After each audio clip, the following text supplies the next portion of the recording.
Awesome. Thank you, Em and Max. Really excited to have you here today.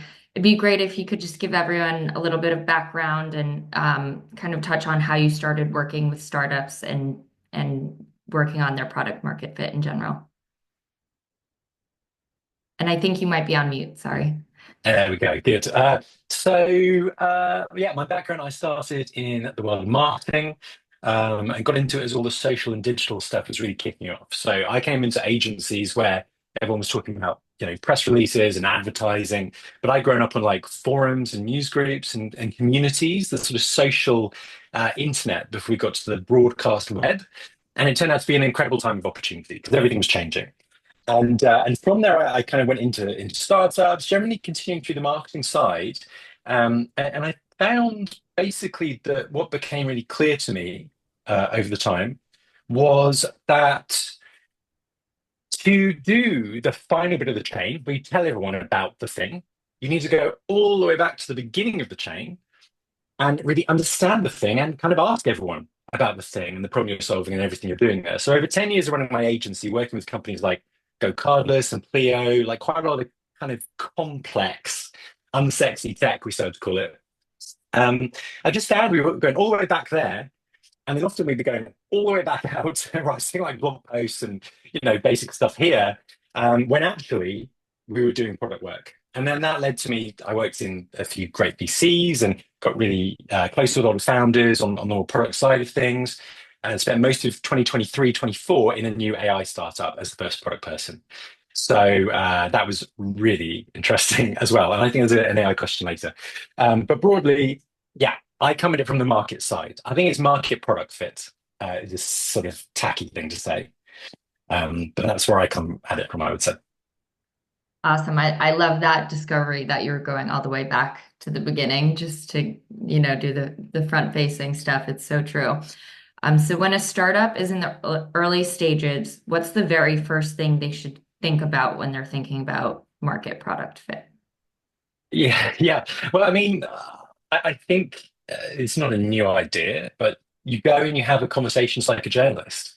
I think you may have a sense of where you want to have those conversations, and choosing a good market is something you should think about a ton because you're going to be stuck there. And if you pick one that people don't have a lot of money to spend or any of that stuff, changing it later is really annoying. So I think because market product fit, like starting there, being almost like a journalist, you're just or an what is it, an ethnologist or ethnographic thing. You're doing this a kind of undercover Louis Theroux discovery of that type of person and the things that just drive them mad that they probably don't even realize could be fixed, especially with AI stuff these days.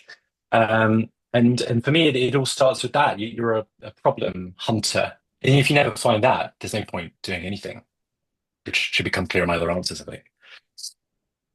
Awesome. And I think sometimes it's hard when you're a founder and you're close to a business, but how do you work with founders to make sure that they have a market need versus like a product that they want to bring to the market?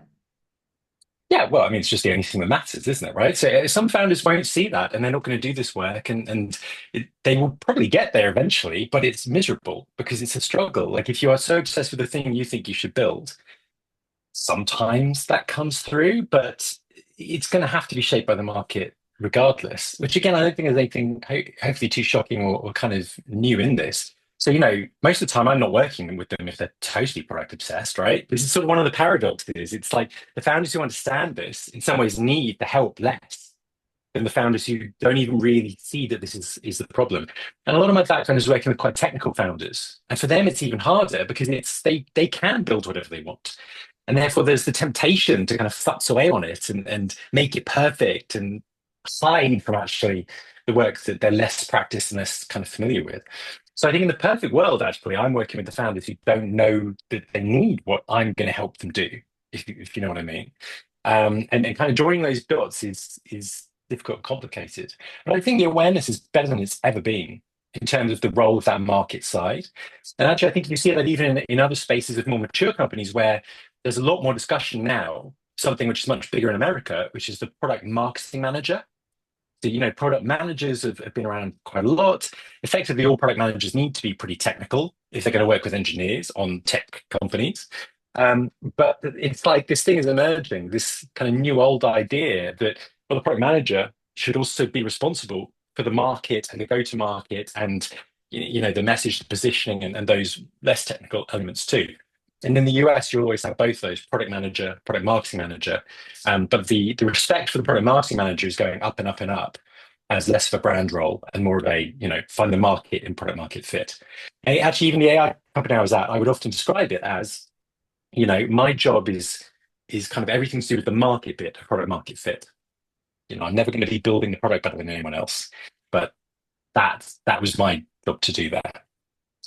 Awesome. And what are some signals that maybe it's that role, or if someone doesn't have that role yet in a startup, that people should be looking for to make sure that it's resonating with their target customer? Well, I mean, it's not like you're doing something that's resonating with them. You're identifying a problem they have, which then you shouldn't be saying anything that isn't related to that problem necessarily, right? Like, it sounds so basic when you distill it down like this. And one of the things I'm guilty of is like, I sort of hate complexity. I think you need to bathe in complexity and then you just make it all go away and choose something and focus. And then it can be simple. It's much better to fail at something you've chosen simply than it is to sort of go around in circles in the field of complexity. So, you know, you should, you need to be clear enough with specific language in a paragraph or bullet points, even of what the problem is you're solving, to the point where it would almost be impossible for you to not be saying things that resonate with them. So you'd have to be talking about something else. If you're not that clear on your product, your kind of problem, which is the other part of the product market fit kind of uh, balance, let's say, or scales, then then it's, I mean, this is really the exercise. It's finding that problem that makes it easy. If it doesn't feel easy, it's almost, you're not there yet. Yeah, definitely. Easy And is the once wrong word, you probably. once you kind of you're set on that problem, you've identified it, are there any like signs that it's you're solving that need from customers or customer feedback that you can look for? But I mean, the usage is more important than the feedback, right? Like, I think obviously in the dream world, it's just straight to usage. They use it a ton and they're happy, but it's incredibly hard. It's incredibly rare. And getting there, I think, is about just super focusing in on which bits, what are they trying to do? Just pay really close attention to them. That kind of user empathy, watching them use the product. Obviously, again, it's not out there suggestions here, but what are they trying to do and how can you help them do it? Good example, I'm working on this product for myself at the moment because you can just write code with AI now, obviously, which is just incredible. Claude Code is my best friend. And accidentally posted a thread on Reddit in a subreddit with 2.5 million users. I didn't realize how many users were in there. Got 300,000 views and hundreds of replies. And the top comment was just basically, all I care about is this bit of a product like this. So now I'm just building that instead. It is really, I think, that search for simplicity again to get there. Awesome. That's a great segue into our next question. And obviously Reddit or, customer feedback, but are different. But how much should customer feedback and conversations play into the actual like building of the product that you're working on? And how do you make sure those insights are actionable from your conversations? Yeah, I mean, I like the design customer thing. This is one of those things because this conversation about product market fit almost inevitably always leads you to B2B. Because in B2B, the incentives and everything are so black and white and aligned. That person has a job they have to do, and they want the best tool to do it, and they want to look good at their job and that whole element of it. In consumer, I think it's much trickier to get that clear.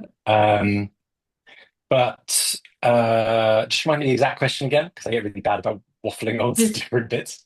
yeah. How much should you involve Yeah, customer yeah. conversations when And building? so this is the thing. I think that in the B2B world, you always have design customers, ideally. You have like, often it's because you worked with them in a previous job or whatever it may be, but you have someone that you're building for specifically who eventually will become your first customer and who you're watching use it and who has a vested interest in the thing existing. So I think that it's that alignment. You build something, you give it to them. Ideally, you watch them use it, you get them to record it or whatever it may be. And you should be building, if at all possible, completely hand in hand like that. Anytime you're building and not showing it to someone is sort of a nightmare.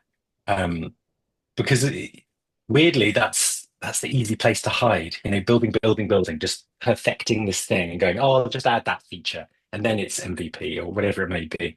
Like the only thing that means something is you put it in front of the person it's made for, and they go usually like more like, I kind of wish well, I'm trying to do this, or they break it, or they, it's about following that path and listening, and it's not led by you, it's fundamentally following them. And what's interesting is the nuance to that is you don't just do what they ask, or you don't just kind of take it on face value. It should get to the point when you've spoken to enough people that you kind of understand the truth of their problems because you've got the perspective better than they do. And if you don't get there, I don't think you're going to find a, really great sort of better enough solution that they will pay for it than what they're already doing or than what anyone else is doing. Yeah, and building off of that, do you have any like tips that or tricks you use with founders on how to stay focused when, you mentioned the internal need to build or perfect your product, or maybe external distractions from like investors that want you to build something else, or customer feedback that's or suggestions that are coming too loud? Yeah, I mean, I don't know. I've not been like in the founder seat of one of these, businesses really in that position. But the best founders, when I think of them, when I think of like Hiroki at Go Cardless, like no one's telling him what to do, right? The investors invested in him for him to do this. I think it's better for the investors if you try something, focus on it, and fail as quickly as possible, if that's what's going to happen. Just as it's better for you that that should happen, right? So, the like I don't know. The discipline of keeping focus and ignoring the noise is, I think, one of the fundamental disciplines of being the founder anyway. As long as you have a reason to believe you're headed the right direction, which comes back to that it's because the customer you're building it for is saying, I love this. And you have a premise that there are many more of that person and that they'll obviously pay for it and all that stuff. So I don't know. The investing thing's funny, right? Because I've worked in a few VCs and I've heard the way VCs talk about other VCs as well. And there's a lot of really bad investors in the world. There just are, like bad in all sorts of ways, a bad fit or bad people to some extent, even, or bad incentives, bad motivation.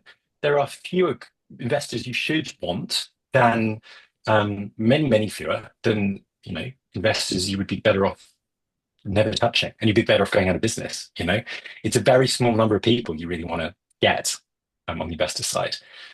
There's a lot of different answers to that question, but yeah, excuse me.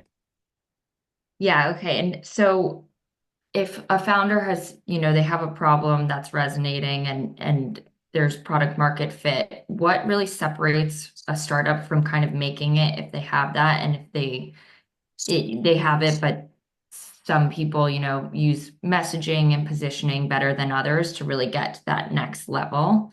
What Mm. are some kind of thoughts there? In terms of the like how you're describing it, how you're kind of building on that progress, or which bit? Yeah. Yes. Yeah, exactly. Yeah, I mean, I think it's a real subtle art of understanding truly what is the thing that the users are loving about what you do. I think it does start with, language is the best tool we have to describe ideas, obviously. That's why LLMs are so amazing. And if you can't write down the problem you're solving, the solution and the benefits in like black and white language, and if you aren't treating that as something that when it changes, it's actually quite a significant decision you're making to change it, if it's changing all the time, it's got no value, right? Like having that as the backbone of like meaning, the definition of your product, I think can make a real difference, right? Because if you're just describing it differently the whole time, if you're changing it the whole time, then how do you know that it's this product we're solving and we're doing it with this in this particular high leverage way, for these people with these particular benefits? Like a lot of it is making choices, and choices necessarily mean you're not able to do other things. Like otherwise, it's not a meaningful choice. If it's a choice that doesn't cost you anything, it's not a choice at all. And so what I mean by this is like if you really understand that you've got product market fit, you have to be able to like communicate that and capture that in black and white, like a few bullet points even. And then that is the basis for your messaging. And if that's not working, then either you don't understand why you've got product market fit or kind of why it may be. You could be articulating it wrong, often too much complexity, or often now you see a lot of people just feeding that into generative AI and it's writing it for them and it's just bland and you don't know how bland it is. And like that is one of the worst crimes you can do because actually getting, great writers are actually really cheap. Like people who are great at writing journalists, like all these people, like that's not a high expense, and you get proper distinction and differentiation from that as well. So you not use generative AI if you're writing, if you can help it. Not Can I like don't publish the words it writes. can I Yes. just jump in with a quick question? I was trying to figure out how to type this in Yeah. the chat, but I can't figure out how to phrase it, so I'll just ask that. Yeah. Um, I'm fascinated by the businesses that do unbelievably well, but when I think about what that problem is that they were trying to solve, I can't really define it or put my finger on it. Like the example that I'm thinking of is like Drybar, which isn't well known in the UK, but in the US, it was this company started in like the economic recession where it's a salon and it just provides Yeah. blowouts for women and like Yeah. charges like £50, but it took off. They had like a Yeah. $100 million exit. And like even I don't know, let's say like Duolingo, where okay, there's language software that exists. Learning a new language oftentimes isn't like a burning problem for people, yet there's some Yeah. sort of like intangible Yeah. magic. Yeah. What, how do you think Those about are those are such cool examples. So such interesting examples, right? Because I think that brings you into the jobs to be done stuff. Like if you that? say dry bar, what's it there for? Well, it solves a problem. People want to get blow dries and they aren't doing their own blow dry. That's not the problem it solves. Like if you look at their website, just as I know now, I don't know a lot about them. The picture for the product, for the blow dry, is like a lady holding a, I guess, Bucks Fizz or something and laughing. Like it's that treat for yourself. It's like a luxury good that's focused, differentiated by a niche of we do blow dries. That's the thing, right? And so that's that example for me. So it kind of makes sense for me. It's not a shocker for me because the problem they're solving is kind of treat yourself problem, Yeah. which actually companies like Costa differentiate themselves with, I would say, in the coffee market, where they have like a big mug of hot milk, basically. It's not for people who like coffee, Costa. It's for, treat yourself, have like a cake. So there's that jobs to be done thing where it's not what it seems to be on the surface. Wow. Duolingo is an interesting one because like having looked at and tried to sort of build a bit on some consumer apps, you realize there is no successful consumer app that people pay for outside of entertainment or marketplaces, effectively, especially subscriptions. Like Duolingo is not a language learning app primarily, it's an entertainment app that uses language as the form of entertainment. Before that, all the language learning apps were things like Babel, something Yeah. that they were like academic and they were like, let's do something good for you, have your medicine and learn these words. Duolingo, it's got a funny owl and they're leaning more and more into that. And you feel like you're kind of doing something good for yourself, but it's actually fun and the imagery is fun and all of this. And it's gamified to the, extreme. Hmm. So those examples that I feel like, yeah, the problem they're solving isn't the problem they necessarily would seem to solve if you look at the very surface level. That's You know what I such, mean? yeah, that's such an interesting distinction. I guess what I've been trying to like identify in my mind is like, the vitamin versus painkiller argument. Like, can someone live without Oh this yeah, product? I think it's true for yeah, B2B businesses, but for B2C, like Drybot, it's of course people can live without a blowout, but it's like, do they feel like they can live without it? No. And that proxy about like entertainment for Duolingo, yeah, that's fascinating. I just yeah. go Oh, sorry, ahead. go on. I was going to say, I just have one quick follow-up question before Yeah, stop sidetracking Michaela, is okay. for founders who are building one of those products that like a Drybar or a Duolingo, where that Yeah. need is difficult to put on a problem slide and the urgency around that is difficult to communicate to investors, especially at pre-seed, where they don't have Mm. that like high customer retention to be able to Yeah. circumvent those arguments. How can they convey that to investors? Well, I think the investor thing is always about one thing, which is like you want to show them an insight, tell them something they don't know, right? In this case, there's going to be a lot of male investors, right, who do not understand this experience. Like as a man, the things, I mean, you get your hair cut, you can go to a slightly posher barber, but it's not really like in our world, right? So in a way, this to me isn't, well, you could say it's an easier pitch because you should be able to get the insight across. The big world of male investors, no doubt, would write this off because of, Yeah, complex social reasons, let's say. yeah, Um, but it's always the pitch. You're talking to an investor who's heard everything and they're so bored. They've read so many slide decks. The only thing you have to achieve is tell them something they don't know.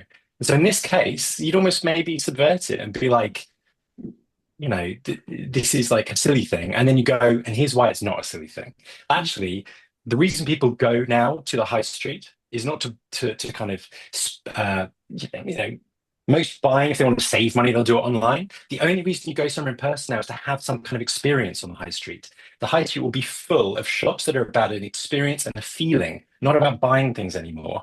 Where are the things people sort of need to do? Hair care is a huge one.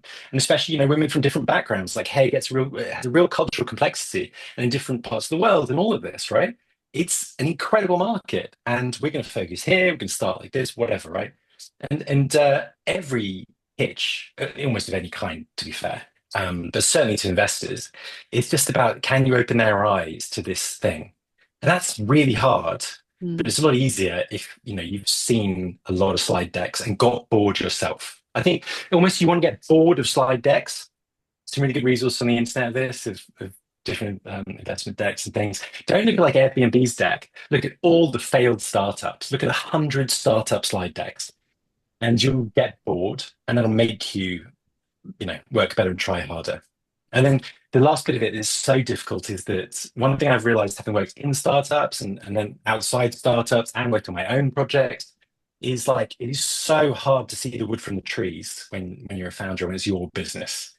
Like when you're working on the same problem the whole time, it is just like almost impossible. Even the best founders, and it's nothing like coming fresh from the outside, getting fresh eyes on your problem you're trying to solve or any of that stuff. And they get to do the first, freshest thoughts, and the easy bit when it's your own mind looking at a new problem, whereas you're trying to do come up with new ideas after literally years of working on the same problem, the same customers, the same question. It's incredibly hard. So, I'd reference that too.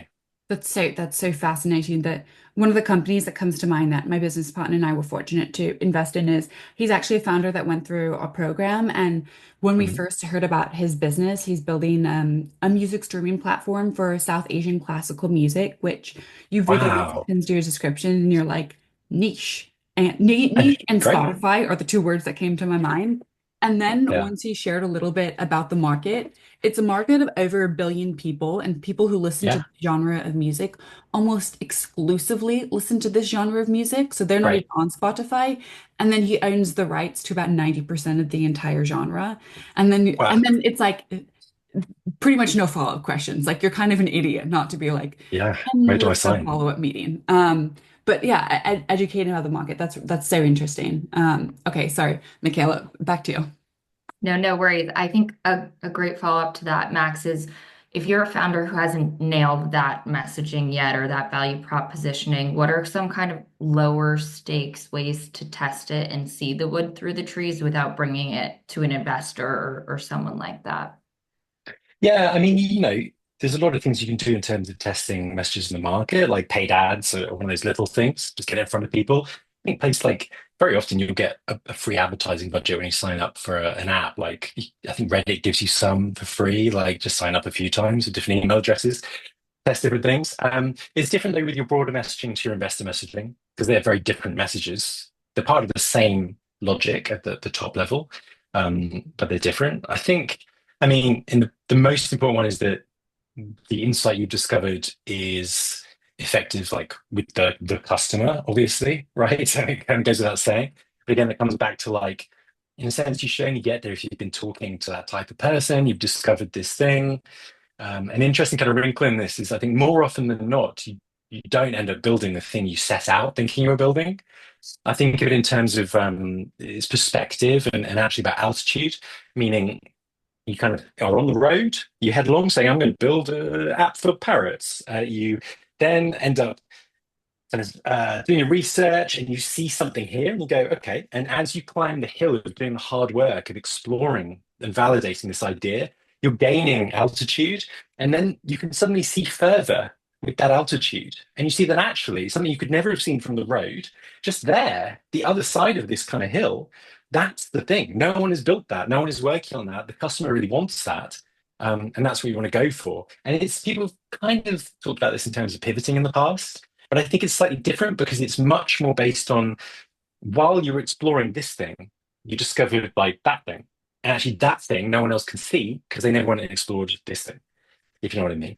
So, so yeah, in terms of it's all really an exercise of if you haven't got the problem clear, you can't get the messaging or the proposition or describing it clear.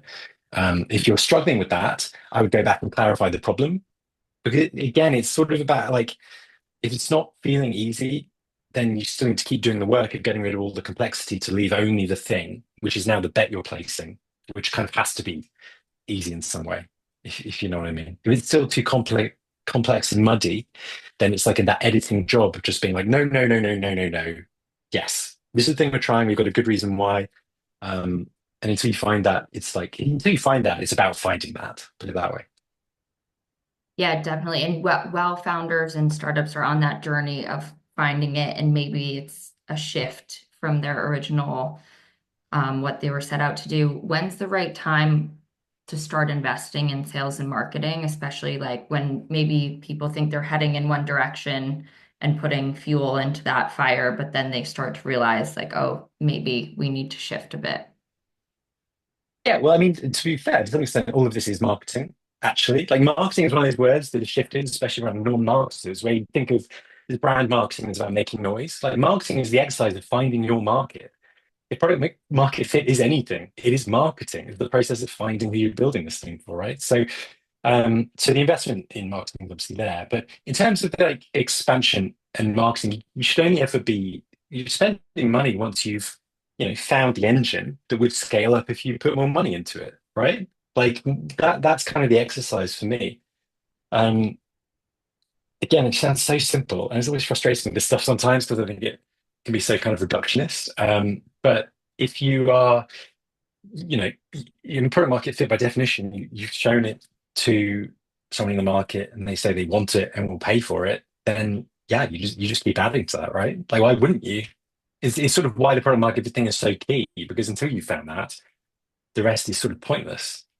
The only exception to that might be, I do believe if you have some kind of unfair advantage in terms of like content, which obviously leads into influence and everything these days. But if you have a reason you could be really good at creating content in audio or video or writing, whatever it may be, then I think because it's sort of lower effort if you've got a good reason to be able to produce it, then I think putting that stuff out there never hurts because even as you grow, it's still available, so it kind of becomes higher leverage with every bit of growth you have. And there's sort of nothing like defining yourself by showing people what you think and what you're about and who you are. That's where that can become part of your unfair advantage.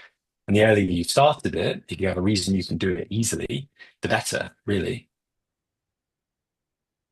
Awesome. And for maybe it comes up more with B2B startups, but there are some cases where someone might be building for kind of an initial set of target customers, and then Mhm. they are planning on expanding to maybe different markets or kind of a broader reach.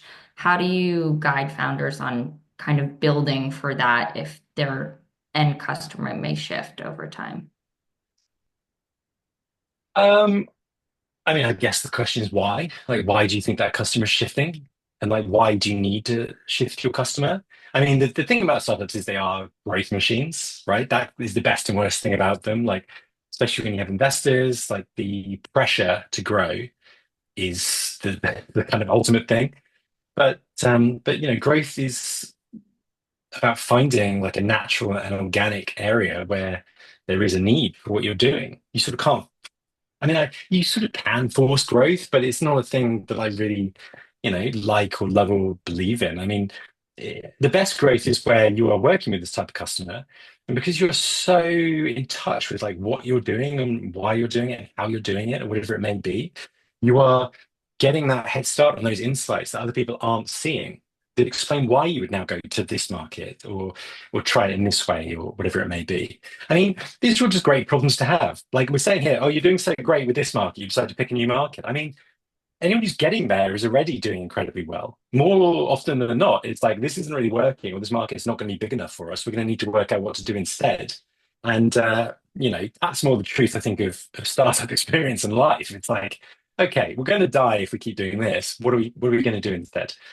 and try not to be too led and biased by that because you're not really going to be objective if you're doing it because you have to, in the same way you would have when you're starting a company. You're starting a company, I think it's largely like, okay, I need to find all the reasons I shouldn't do this. And if I still think I should do this, then that's an incredible sign. If you're at the point where you're picking new markets and things, if you're sort of panicking like and going, this market's not going to be right, we're going to need to find the next thing. It's I think even harder to be honest with yourself about that and clear and decisive um, because it's so much harder to let go of what you've built and let it die, right? Yeah, it's incredibly tough. I mean, all of this is excruciatingly hard. Having not done it firsthand, but just seen it over and over again. Definitely. And I guess staying on the negative for a minute, Let's do it. beyond just total miss on product market fit, what are some early mistakes or delays that you see founders run into when trying to like really nail the fit with their market? Um, Yeah, I think the funny thing I see a lot is there's a lot of like best practice. There's a lot, especially with podcasts and things, right? You listen to the founder of Lovable, and you go, oh, okay, what can I learn from the founder of Lovable? Absolutely nothing. You're not going to be lovable. You're not going to be Instagram. I mean, just statistically, it's so unlikely. And if you are, then you're already living in a reality that is like this, where the decisions in front of you, you've kind of the hard bit is done. You happen to have a product that everyone absolutely loves, and you're away. I think you can obsess over like, oh, okay, so they did this and this, we should do this and this. Like doing the right things is just a baseline to survive. And then there's all the luck involved, whether you kind of survive or not. So I think planning for the kind of meteoric outcome is basically a waste of time in everything other than potentially some of your investment terms and control of the company and things like that, which I think are almost a matter of dignity and very important to hold on to if you can. I think, yeah, the word product is a distraction in product market fit. It is all about market. Like building the product should be the easy bits because if you've really understood a problem in the market and you found it, like even picking a market where there's already products is an advantage. Like that's better than obsessing with a problem, a product, and not having a problem to solve and a market to fill. There are many companies that enter a market that already exists and do incredibly well because it is a market by definition, right? Many more than people who start with a product and just obstinately decide that's what they're going to build and just keep going. Um, I mean, I think you could say, like, I do think the way you should look at it is you're finding reasons to not do the product. Like all your research is like, I should not do this. And then if the research and the conversations you have lead you to feel like, actually, you know what, like I probably have to do this because this is too good not to do. Like that's the kind of mentality I think you need. Um, yeah, yeah, but the mistakes thing's hard because you're always going to make mistakes. It's part of the process. You're not making mistakes some here and there around it. You're probably not trying the right enough things or the right things, or you're too afraid of failure, which is bad. Like you've got to be failing almost constantly. Everything you're going to do is going to be failure, including very likely the whole startup. So you just might as well go for it. It just feels like that's it. It's not like you're in a bad thing. That's what you've signed up for. That's what it is, I think. Awesome. And a bit of a follow-up to that. Maybe I think oftentimes it's easy to find a problem to fit whatever solution you might want to bring to Sure. the market. What are Yeah. some questions that founders can ask to assess like the severity of a problem versus just whether or not they can create a Mm. problem? Yeah, I mean, I do think it comes back to things like, I mean, obviously, will someone pay for it is a big differentiator. And I think there's that question of like, is this 10 times better though than what's there? Like being really honest with yourself of like, because in the world, I've actually seen a lot of startups where, yeah, technically, what that startup offered was better than either nothing or than how people are doing it today. But that's not reason enough to win. Even actually being 10 times better is often not reason enough to win because it's going to come down to like a lot of like boring commercial stuff, like a lot of luck, how much you're willing to like compromise on your integrity in a lot of cases, how much you're willing to like give more of the company away than you wanted to, like a lot of just incredibly hard stuff. Um, so I think, I think just run me exactly the question again, just I'm useful. Questions to assess the severity of a problem rather than just, creating a problem for your solution. Yeah, so it's like that thing of being honest with yourself about it. it's so hard psychologically because the sunk cost, you're putting all your eggs in this basket. You have to, I mean, actually, a funny thing about it is like, I think you need to understand both things at once of like, this doesn't exist, it's definitely dead. All the problems that we have, we will be lucky to have because it will mean anyone is using our product at all or anyone cares about what we're doing. So the kind of 100% negative side here. And then you also have to have the, okay, but actually it could work because of this and it would work there and be like super optimistic here and to hold both those things in your mind at once and almost like accept them both as the complete truth at the same time, I think is part of the balancing act. And it's a strange, funny thing. I meant to write this about journalism once because I've written for a bunch of places and I did an English degree. I'd probably been a journalist once upon a time.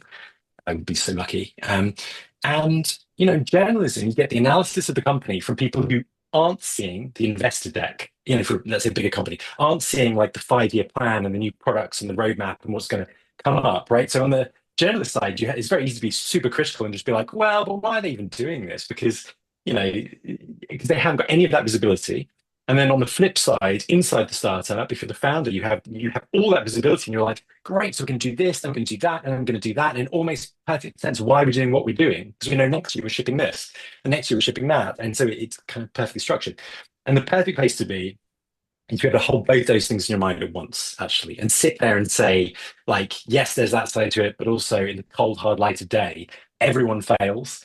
We will too, and there's nothing we can do to stop it. And even bad luck will mean a great idea will fail, even if it's a severe problem. We maybe just too early, and then with the AI stuff, that's really interesting too, because 2023, early 2023, I joined this AI startup, and we were already building agentic stuff. Like, of course you would. Like, why wouldn't you if you're really working with that kind of thing? Um, but even now, I think the agentic stuff is arguably too early because you're seeing it in like just rubbish, like workflow building WYSIWYG interfaces. It just looks like Zapier still. The whole interface for building automations with agents is a mess. Like the chat is awful for working with LLMs and AI. Like all this stuff. Um, it's yeah, it's the whole thing is so unfair. It's just an absolute like nightmare. But if that's your thing, it's also incredible, right? It's an incredible experience, I think. I'm getting very philosophical today. Sorry. I have another quick question. If we were, we've touched on this a bit, but I guess if we were to just do like a 30-second guideline for B2B startups and B2C startups, Mm. if you were to sum up like the 1 to 2 things that both sets of founders should be focusing on to assess for product market fit and then drive that metric, Yeah. what would it be? So I think for B2B, it's like blockers. Like who in the business buys this thing? Why are you going to be able to reach them? Like why would you have an advantage and even be able to do research in that industry or with that group or whatever it may be, which is often because you come out of that industry. So I think it's so much about the commercial and the go-to-market. Product market fit almost in B2B is sort of easy in a way because it is like people are trying to do their job. How are you going to make them look better at their job or save money in their job or the motivations are so basic and straightforward. The difficult bit is the commercialization. How are you going to live through an enterprise tech sales cycle, procurement cycle long enough? Like all that stuff. How are you going to beat the guy who worked there for 10 years who's now building this stuff for them instead? And why aren't they going to build it with AI internally? Whatever, that's build versus buy arguments. So B2B is very kind of known rule book. And to do ambitious things in B2B is like a nightmare. Having spoken as this AI startup was trying to build work automation in B2B that anyone could do for themselves. Like absolute nightmare, but there's a bunch of reasons why that was kind of fun and cool to do. B2C, I think everything comes down basically to, it is that sort of entertainment thing. It's that thing of, again, jobs to be done. Why does someone buy a milkshake? It's not because of nutrition. Most things, most food we buy is not because of nutrition. Almost all food most people buy is not because of nutrition. It is like entertainment, it's that comfort feeling, it's all that stuff instead. And I think that extends to so many businesses you build in B2B. And even it would extend to, runner or exercise apps and things. There's something about their identity they want to express often. Like I'm a runner, so I need a running app or whatever it may be. Um, it's real deep, like almost Pavlovian stuff. There's an incredible blog called Built for Mars that does these walkthroughs. Peter Ramsey, and Built for Mars. He's a great guy. And he does all this UX analysis and all these walkthroughs of consumer apps. It is probably peerless. It's probably about as good as you're going to get, and very fun as well, and entertaining. Again, Mhm. it's entertaining, right? And so yeah, I have much less experience on the consumer side, but I am building a consumer app. So I've thought about this a lot recently. And I think especially what people pay for in consumer it is vanishingly small and it's only entertainment. And that kind of business is a total nightmare. Uh, and that's why it always ends up advertising if you have anything of any kind of scale. Um, but yeah, that's probably enough, isn't it? I Yeah, go on and on. that's really useful. I just want to say too for founders, so that North Star metric that we ask you to report on every single week in your weekly updates, right now this is a fantastic time to like raise your hand if you want to chat through whether or not that's the right North Star metric for you. Mm. Like if it's not, what is the right metric? So if anyone wants to be brave and like live workshop now, you have like a golden opportunity. My question for you, Max, in the meantime, is around that part. Well, actually, two questions. I'll go to B2B first. Is like one of the reasons why I think the like vitamin versus painkiller argument does seem to be more true in B2B is like that person signing off who controls the budget isn't the same person usually who's using it. Yeah, So they have a more binary approach to does this drive revenue or reduce costs? If not, it's going to get axed in an economic downturn. For startups yeah. trying to navigate a complex enterprise or a corporate, like who's the person they purchase, who's the person who signs off, like what's the budget, what are good ways to go about like understanding what that looks like to a larger enterprise? Yeah, but I mean, I think we have to remember something that became very clear working in this AI startup was that most of the last 20 years of B2B tech and enterprise tech just took something you did in a spreadsheet before and now puts it in a web interface, a nice SaaS interface Yeah. with a database on the back end. That's not actually an incredible improvement. Like a lot of people bought this stuff, it felt good, and like people got budget for it. But compared to when you then say, well, AI though, LLMs like this technology can do the work, Mm. that's a totally different proposition that makes that previous enterprise SaaS proposition look embarrassing. Like in a way, they were only doing those upgrades and paying for those projects because yeah, it makes your team maybe a little bit happier or probably saved you some money here or there, or it often didn't make your team happier, to be fair. They have to retrain and use often this software was crap as well. It wasn't even that much better, right? Mhm. So I think the B2B thing, in a way, it's kind of a miracle that the last 20 years of B2B software even happened. And it's probably only because you could persuade that buyer to make that change, like you were persuading them on the ROI argument or whatever it was. Um, so, I think that's a big element of it. I think, I think more often than you would expect, it's because of existing business relationships. I've seen some really interesting times, like you hire a great head of sales.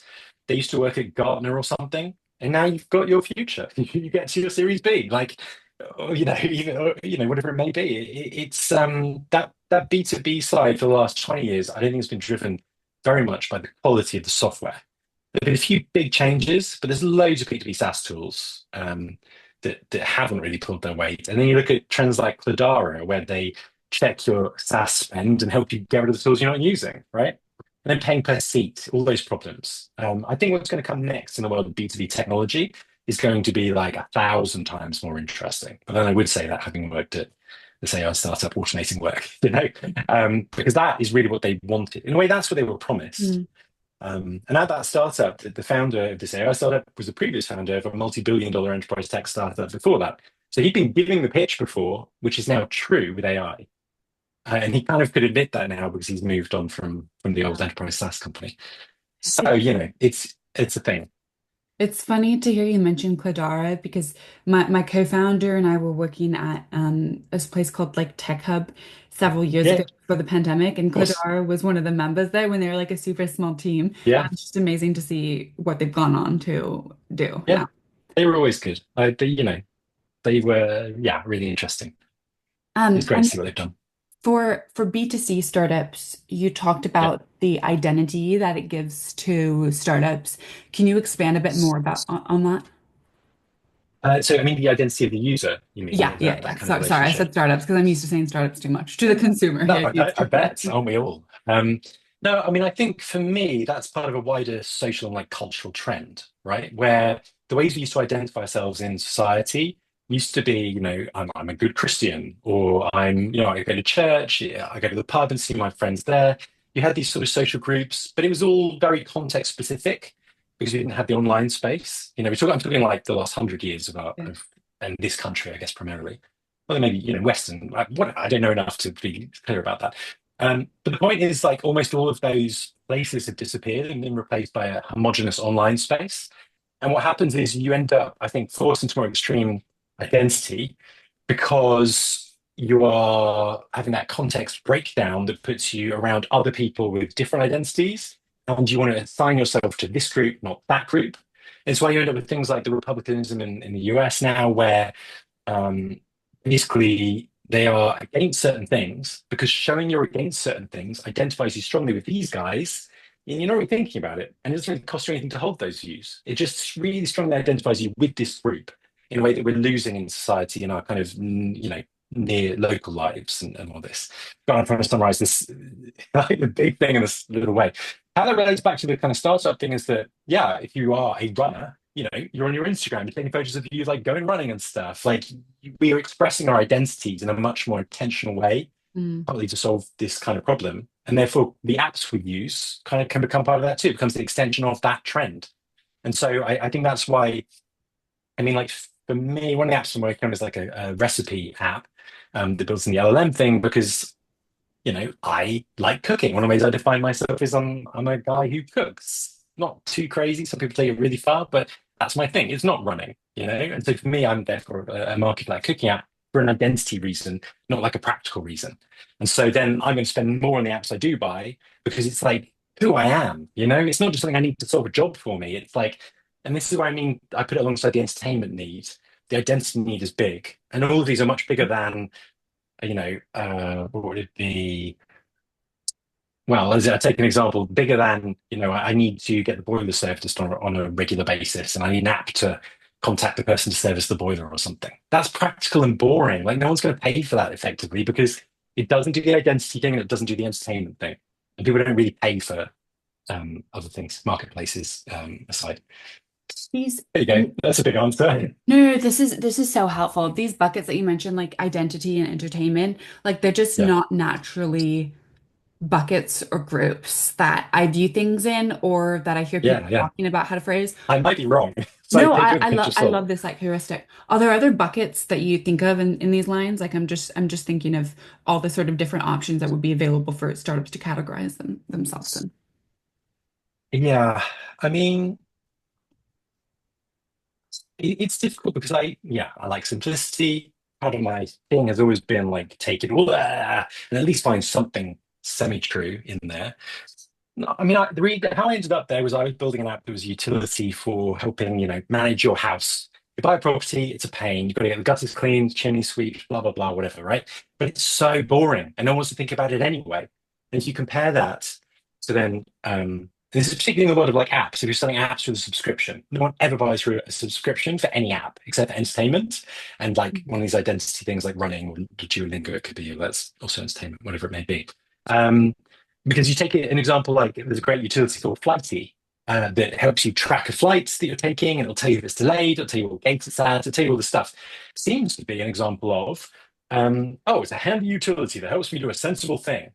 But actually, not really. It's I'm stuck in the airport and I'm bored and I've got to keep checking the sign because I have to get there early for my flight. And this app gives me something that kind of makes me feel good about what I'm doing here. And also, I'm a traveler. I travel a lot, and I should pay for the lifetime $500 subscription for this app. You know what I mean? Nothing Yeah. is ever really about utility. So having said you solve a problem, and problem always starts with problem, it's kind of not the boring problem way you might be thinking, especially in consumer, you know? Yeah. Nothing's ever about utility. Oh my gosh, there's like so many good little insights here. Are there any final questions before we have to wrap this session? Michaela, do you have any other questions? I would just love to hear, Max, you were building in an AI startup. Just how has all of this Mm. changed since everything's moving so fast now? Yeah, well, it's the AI thing. I mean, yeah, I could talk. This is really what I could probably talk about for an hour because I'm so immersed in this right now. I'm building with full code all day at the moment. And like I've just built a product in a week, the last week, which will be out very soon. But it's two things. One is the fact of like, yeah, being able to actually build without a technical person is insanely valuable. You get 5 free prompts a day on Lovable or Bulk or Replit or all of these. Just open them up all in different browser windows and just tell it to build the app you're working on right now anyway. Just it'll very quickly show you something. You might get a few good ideas from it. And actually, I think in the future, when the abundance, the cost of this will go down, the processing needs and everything will go down of the inference to use these models. You would just set 5 versions of an app going when you use something like Lovable, and you just pick the one you want, and it will continue building that thread or this thread or that thread. So it's more of an editing, conducting thing. So the first thing is like being able to build stuff. I think transforms your search for product market fit. You can focus even more on the market side because actually building the product to put in front of those people and test the market is easier than ever. And the second thing is I think building apps, companies, startups that have AI at their heart has a few really significant problems. So I think the chat interface is terrible. It's the worst interface to put in front of a normal person. People hate all chat interactions. They don't want to go to meetings. They don't want to write emails. There's a blank sheet of paper problem. It is terrible. Don't start with chat. Like most of the time with AI tools, it's about creating a very specific frame and context that really limits what the user is likely to try and do. Like the problem with AI and Google is they might say anything, and that's where you end up with saying that, oh, you should put glue on your pizza. If you have a work tool, you should know what that person's job is. You should know what they're trying to do, and you should give them the options, give them buttons, give them quick ways to do it. Don't let them do stuff they probably shouldn't be doing, right? Define that context extremely strictly, and you're taking an ocean and turning it into a stream, which is focused and directed, which with AI products is absolutely crucial. So the chat thing is massive. I think interface wise, gaming is an area we'll steal from for managing AIs and AI agents. Because a lot of games, you very often set stuff going. You're able to see quickly what it's doing. You get a feeling of satisfaction and agency for what it's doing. So I think we need to steal from that universe. Um, and I think, one of the problems is that these tools are made of language. And so all the low-hanging fruit is in the areas that are made of language too. So the legal system is obviously made of language, customer service is made of language, sales and marketing is sort of made of language, if you will. And I think we're going to see much more interesting stuff when we get beyond that, when we get a level deeper than that. Because language is just symbols, again, philosophical, but it's just symbols representing meaning. And the most literal thing you can do with that is put language in and get language out. The much more interesting things you can do with that are use that language to represent, thoughts and ideas and things, and do all that in the background, like the CPU does that in the background.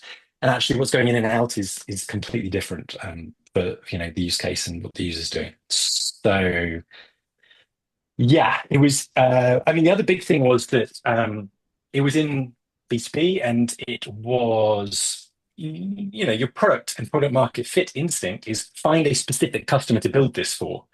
And that's very important when you're an enterprise SaaS where everything's already built and you're not going to be the next horizontal platform. You're not going to be Google Drive or Google Docs, so you can't build big, relevant to everyone type layers.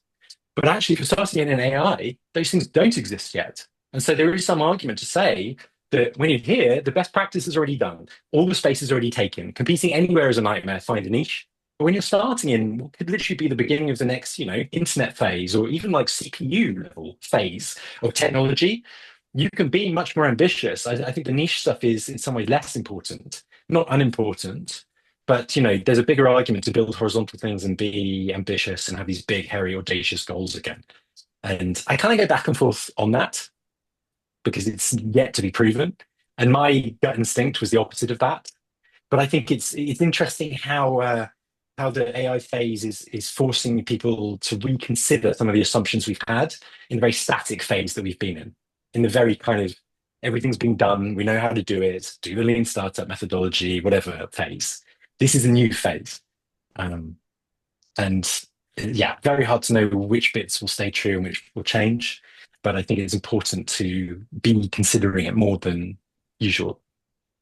This is utterly fascinating. We're at time now, so we're going Of to course, have to wrap the session. Max, where can people find out more about what you do? I'm on LinkedIn. It's this hot new social network since Twitter disappeared. Um, yeah, I'm Max. I'm Max Tatton Brown. I'm Max TB everywhere, basically. I'm not a hard man to find on the internet. So yeah, find me if you want to. I've put the LinkedIn in the chat, but we'll also send it out to all the founders afterwards because we have a lot of people who can't join a session live and then watch it the Of next day. course. So we'll have that. We'll have the YouTube LinkedIn YouTube version live very shortly. Just want to say thanks again. Oh, I'll stop the